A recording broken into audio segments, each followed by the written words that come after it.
You sit down to work. You open your laptop, full of motivation.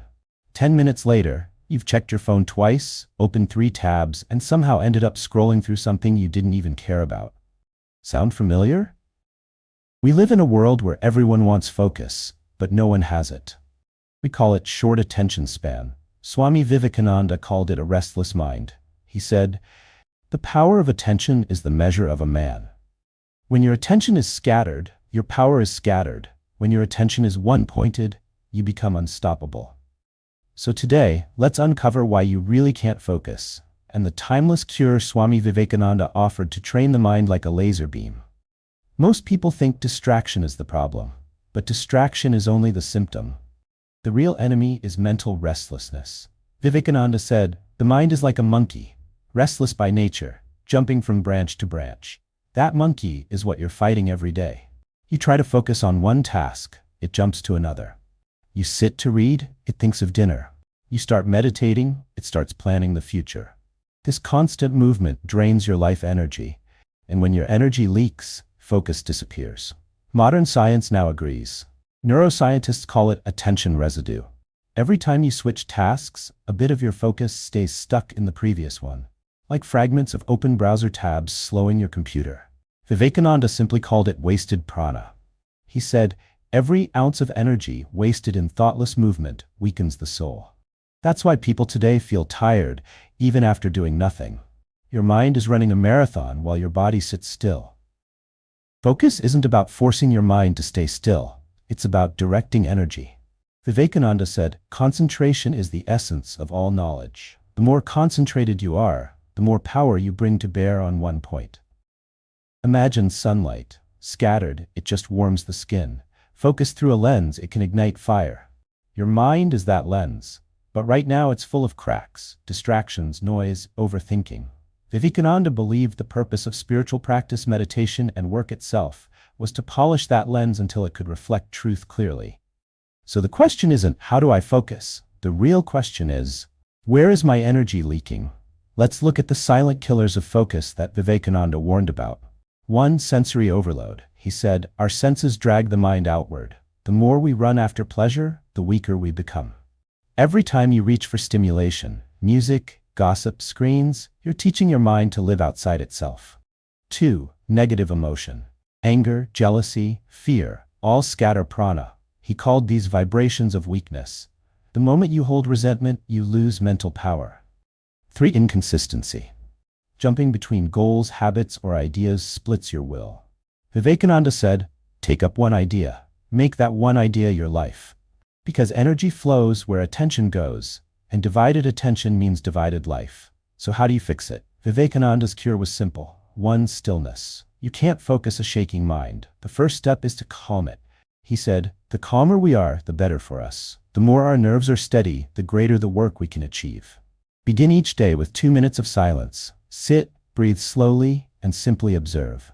When the mind quiets, you reclaim the energy it was wasting on noise.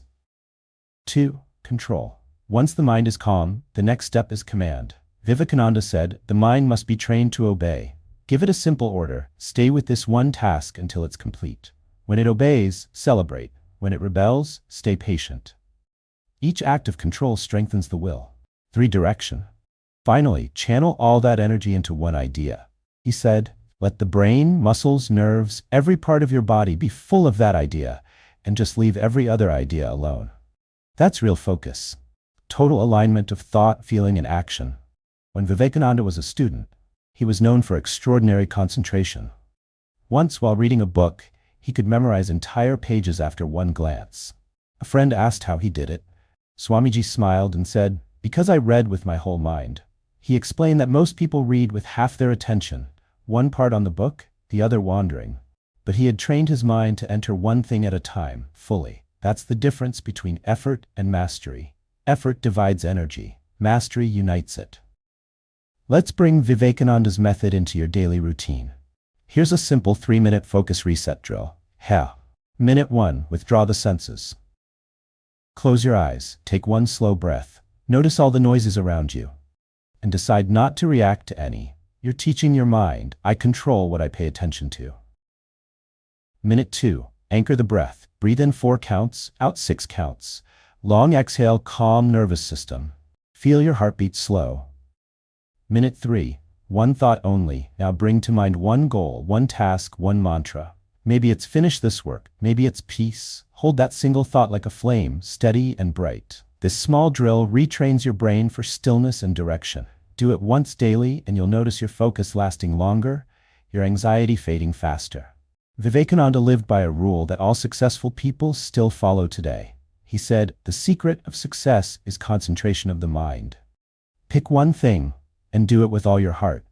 If you study, study completely. If you pray, pray completely. If you rest, rest completely. Half-hearted action wastes energy. Wholehearted action multiplies it. This one rule alone can double your focus within days, because it teaches your mind that everything deserves full presence or nothing at all. Vivekananda said, "Calmness is the cradle of power." Look at nature. A hurricane makes noise.